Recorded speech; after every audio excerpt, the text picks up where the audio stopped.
നമ്മുടെ നാട്ടിലിപ്പോ ഒരു വലിയ യുദ്ധം നടക്കുകയാണ്. യുദ്ധം എന്ന് പറഞ്ഞു കഴിഞ്ഞാൽ കുറച്ച് ആൾക്കാർ, അതായത് ഒരു പ്രത്യേക പാർട്ടിയുടെ ആളാണ്, അല്ലെങ്കിൽ ഒരു പ്രത്യേക മതമാണ് എന്നൊക്കെ പറഞ്ഞിട്ട് ഒരു കാര്യത്തെ അങ്ങനെ ലഘൂകരിച്ചു കൊണ്ടിരിക്കുകയാണ്. സംഭവം എന്താണെന്ന് വെച്ച് കഴിഞ്ഞാൽ, ഒരു പാവം പ്രവാസി, അയാൾ, നമുക്ക് എല്ലാവർക്കും അറിയാം, പ്രവാസികൾ എന്ന് പറഞ്ഞാൽ പൊതുവെ ഒരു 2-3 വർഷത്തിലാണ് ലീവിന് വരുന്നത്.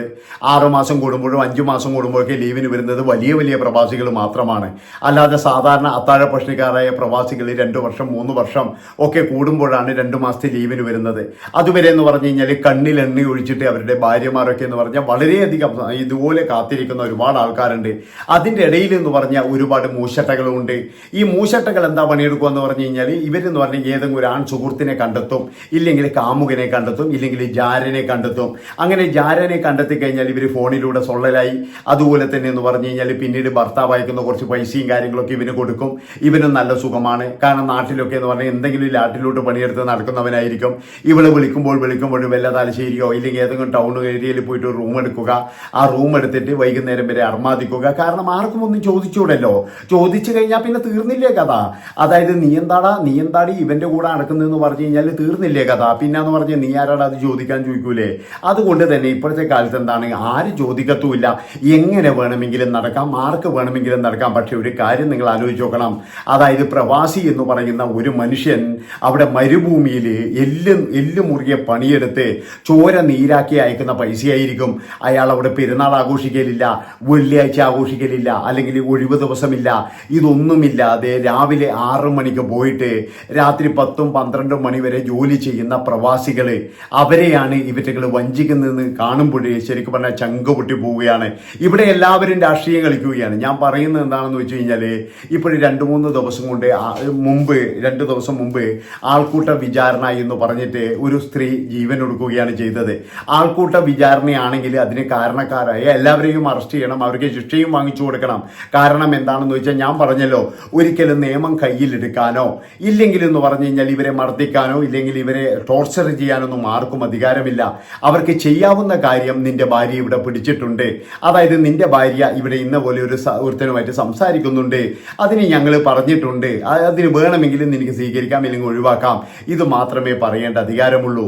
അതായത് ഈ കായലോട് എന്ന് പറയുന്ന സ്ഥലത്ത് നടന്ന ഒരു സംഭവം, ആ ഉമ്മ പറയുന്നത് എന്താണെന്ന് വെച്ച് കഴിഞ്ഞാൽ, ഇവളെ പിടികൂടിയത് തൻ്റെ അനുജത്തിയുടെ മകനാണ്. അതായത് ഈ സ്ത്രീയുടെ ഈ സഹോദരൻ തന്നെയാണ്. അതാണ് മനസ്സിലാക്കേണ്ടത്. ഈ സഹോദരൻ തന്നെയാണ് പിടികൂടിയിരിക്കുന്നത്.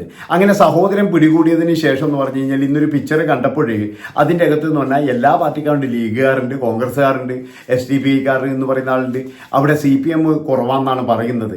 എന്തിൻ്റെതായാലും ശരി, ഏത് കോൺഗ്രസ് ആയാലും വേണ്ടിയില്ല, SDP ആയാലും വേണ്ടിയില്ല, ലീഗ് ആയാലും വേണ്ടിയില്ല, CPM ആയാലും വേണ്ടിയില്ല, BJP ആയാലും വേണ്ടിയില്ല, ഒരു കുടുംബം നശിപ്പിക്കാൻ ഒരുത്തം വന്നിട്ടുണ്ടെങ്കിൽ അവനെയാണ് ആദ്യം പിടികൂടേണ്ടത്. അതായത് ഈ ആൺ സുഹൃത്ത് എന്ന് പറയുന്ന അവനുണ്ടല്ലോ, അവനെയാണ് ആദ്യം പിടികൂടേണ്ടത്. അപ്പൊ അവന്റെ മൊബൈലും അതുപോലെ തന്നെ ഈ അവന്റെ ടാബും ഇതൊക്കെ വാങ്ങിച്ചു വെച്ചു എന്ന് പറയുന്നുണ്ട്. അത് വാങ്ങിച്ചു വെച്ചത് എൻ്റെ ഒരു ഊഹം ശരിയാണെങ്കിൽ, ഞാൻ ഊഹിക്കുന്നതാണ്, എനിക്ക് തെളിവോ കാര്യങ്ങളോ ഒന്നുമില്ല. ഒരു പക്ഷേ എന്ന് പറഞ്ഞാൽ ഇതിൻ്റെ അകത്ത് എന്തെങ്കിലും രഹസ്യങ്ങൾ ഈ പയ്യൻ സൂക്ഷിച്ചിട്ടുണ്ടോ, അതുകൊണ്ടാണോ ഇവളിങ്ങനെ പൈസ കൊടുത്തുകൊണ്ടിരിക്കുന്നത്, അല്ലെങ്കിൽ അതുകൊണ്ടാണോ ഇവളിങ്ങനെ പോയിക്കൊണ്ടിരിക്കുന്നത് എന്ന് അറിയാൻ വേണ്ടിയിട്ട് ചിലപ്പോഴേ പരിശോധിക്കാൻ വേണ്ടിയിട്ട് അവർ വാങ്ങിച്ചു വെച്ചതായിരിക്കാം. നമുക്കറിയാലോ, ഇന്നത്തെ ആൺ സൗഹൃദം എന്ന് പറഞ്ഞു കഴിഞ്ഞാൽ, എന്തെങ്കിലും ഒരു കാര്യം ചെയ്തു കഴിഞ്ഞാൽ ആ നിമിഷം എന്ന് പറഞ്ഞാൽ മൊബൈലിൽ പകർത്തും. ഇനിയിപ്പോൾ ഇവരെവിടെയെങ്കിലും പോയിട്ടുണ്ടെങ്കിൽ അതും മൊബൈലിൽ പകർത്തിയിട്ടുണ്ടാകും. ഏതായാലും ഇവരെ ടോർച്ചർ ചെയ്തു എന്ന് പറയുന്ന സഹോദരങ്ങൾക്ക് നല്ല പണിയും കൊടുത്തിട്ടാണ് യുവതി പോയിരിക്കുന്നത്. അതായത് അവരുടെ പേരൊക്കെ ലെറ്ററിൽ എഴുതി വെച്ചിട്ടാണ് ഇവർ ജീവൻ ഒടുക്കിയത് എന്നുള്ളതാണ്. അപ്പോൾ അവിടെ നടന്നിരിക്കുന്നതെന്ന് പറഞ്ഞു കഴിഞ്ഞാൽ, എല്ലാവരും പറയുന്ന പോലെ, ഇപ്പോൾ ഇന്ന് നമ്മുടെ മുൻ MP ആയ ശ്രീമതി ടീച്ചർ പറയുന്നത് കേട്ടു, ഭർത്താവില്ലാത്ത ഒരു സ്ത്രീക്ക് അങ്ങനെ സംസാരിക്കാം, ഒരു കുഴപ്പവുമില്ല, നമ്മുടെ നാട്ടിലോ അതിനോ നിയമവും കാര്യങ്ങളും ഒക്കെ ഉണ്ട്, ആർക്ക് വേണമെങ്കിലും ആരോടും സംസാരിക്കാം. പക്ഷെ ഒരു കാര്യം ആലോചിക്കേണ്ടത്, ചിലപ്പോഴും തൻ്റെ ഭർത്താവിന് ഇഷ്ടപ്പെടില്ല. അതായത് എല്ലാ ഭർത്താക്കന്മാരും ഒരുപോലെയല്ല. എല്ലാ ഭർത്താക്കന്മാരും ഒരു സ്ത്രീ എൻ്റെ ഭാര്യ അതാ ഇന്ന ആളോട് സംസാരിക്കരുത്, അവരുടെ കാറിൽ കയറരുത്, അല്ലെങ്കിൽ ഞാനില്ലാതെ കയറരുത് എന്ന് പറഞ്ഞു കഴിഞ്ഞാൽ വേണ്ട, അത് ചെയ്യാൻ പാടില്ല. നീ ആരോട് അത് ചോദിക്കുന്നത്, നമുക്ക് ചോദിക്കാൻ കഴിയോ? ഒരിക്കലും കഴിയില്ല.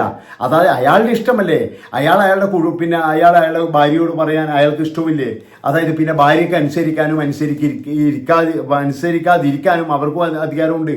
അതുകൊണ്ടാണ് ഞാൻ പറയുന്നത്, ഇവിടെ എല്ലാം എന്ന് പറഞ്ഞാൽ തമാശ കളിച്ച് കളയുകയാണ്. ഇവിടെ എന്ന് പറഞ്ഞു കഴിഞ്ഞാൽ ഇപ്പം ഞാൻ പറഞ്ഞല്ലോ, ഇപ്പം ഈ പത്തനംതിട്ട എന്ന് പറയുന്ന സ്ഥലത്ത് 20-കാരിയായ യുവതി പ്രസവിച്ചു. ആ 20-കാരിയായ യുവതി എന്ന് തെളിവെടുപ്പിനും പുറത്തൊക്കെ കൊണ്ടുപോകുമ്പോൾ സങ്കടം തോന്നി. എന്തുകൊണ്ടാണ് ഈ ഗർഭമാക്കിയവനെ കാണിക്കാത്തത്? ഈ ഗർഭമാക്കിയവൻ എവിടെ? അവനെ കാണുന്നേയില്ല. അവൻ എവിടെയാ പോയതെന്ന് ആർക്കും അറിയില്ല. അപ്പം ഇങ്ങനെയുള്ള സംഭവങ്ങളാണ് എല്ലാ കാര്യത്തിനും എന്ന് പറഞ്ഞാൽ നമ്മൾ രാഷ്ട്രീയം കാണരുത്. ഒരുപാട് കുടുംബങ്ങൾ നശിക്കുന്നുണ്ട് ഇപ്പോഴേ ഇതുപോലെയുള്ള കാര്യങ്ങളൊക്കെ. അതായത് എല്ലാവർക്കും സ്വാതന്ത്ര്യം വേണം, എല്ലാവർക്കും ഒരു മാറ്റം വേണം, എല്ലാവർക്കും ഒരു മാറ്റം എന്ന് കരുതിയിട്ട് എന്താണ് ഇവർ ഉദ്ദേശിക്കുന്നത്? ഇതുപോലെ കടൽ തീരത്തും പാർക്കിലും പോയിട്ടുള്ള ഈ ഇതുപോലെ എന്താണ് വൃത്തികെട്ട രീതിയിൽ, അതായത് ചില ആൾക്കാർക്കൊക്കെ നല്ലത് തന്നെയായിരിക്കും, പക്ഷെ പരസ്പരം ഓക്സിജൻ കൊടുക്കുക, ഒരാളെ പോലും മൈൻഡ് ചെയ്ത് ശരിക്കും 4-5 വയസ്സുള്ള കുട്ടികളെയൊക്കെ കൂട്ടിയിട്ട് പാർക്കിൽ പോകാൻ ഇന്ന് ഭയമാണ്. അതായത് എവിടെയാണ് ഇവരുടെയൊക്കെ പരിപാടികൾ എന്താണെന്ന് നമുക്ക് പറയാൻ കഴിയില്ല.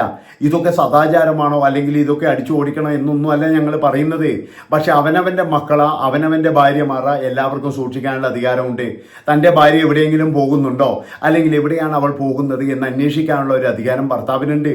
അതുപോലെ തന്നെ എന്ന് പറഞ്ഞു കഴിഞ്ഞാൽ ചിലപ്പോൾ സഹോദരന്മാർ ചോദിച്ചു എന്ന് വരും. അതായത് ഒരുത്തൻ്റെ കൂടെ കറങ്ങുന്നു, അവൻ ഏത് തരത്തിൽപ്പെട്ടവനാണെന്ന് ആർക്കും അറിയില്ല. ഇപ്പം മയ്യിൽ സ്വദേശിയായ ഒരു വ്യക്തിയാണ്, അവൻ്റെ ഫോണിലൂടെയാണ് പരിചയപ്പെട്ടത് എന്ന് പറയുന്നുണ്ട്.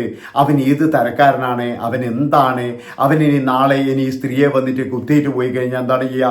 ഇപ്പോഴും നമ്മുടെ നാട്ടിൽ നടക്കുന്നത് തന്നെയല്ലേ. നമ്മുടെ നാട്ടിൽ എന്ന് പറഞ്ഞു കഴിഞ്ഞാൽ പ്രണയത്തിൻ്റെ പേരിൽ എത്ര രക്തസാക്ഷികളാണ്. കുറേ നാൾ മുമ്പ് ഒരു ഗൾഫുകാരനായ ഒരുത്തൻ്റെ ഭാര്യ, അയാളിപ്പോൾ അവർ പോലീസ് ഉദ്യോഗസ്ഥയാണ്. ആ പോലീസ് ഉദ്യോഗസ്ഥയെ വരെ ഒരു പോലീസുകാരൻ വന്നിട്ട് കുത്തി പിന്നെ ഇത് എന്താ പറയുക പെട്രോൾ ഒഴിച്ച് കൊലപ്പെടുത്തിയില്ലേ, എന്നിട്ട് അവനടക്കം മരിച്ചില്ലേ. ഇതൊക്കെ നമ്മുടെ നാട്ടിൽ നടന്നാണ്. അപ്പോൾ ഭർത്താമതികളായ സ്ത്രീകളെ ഒരുപാട് പേര് ഇതുപോലെ ദുരുപയോഗം ചെയ്യുന്നുണ്ട്. അവസാനം ഇവർ പോയിട്ട് കെണിയിൽ ചാടുകയാണ്. ഇവർ പോയിട്ട് ഏതെങ്കിലും ഒരു ക്യാമറയുടെ മുന്നിൽ തുണി അയക്കുന്നത് വരെ പിറ്റേ ദിവസം ഇവരെ മൊബൈലിൽ കാണാം. അതൊക്കെ കണ്ടിട്ട് പിന്നെ ഇവന് പൈസ കൊടുക്കാൻ നിർബന്ധിതനാകുന്നു.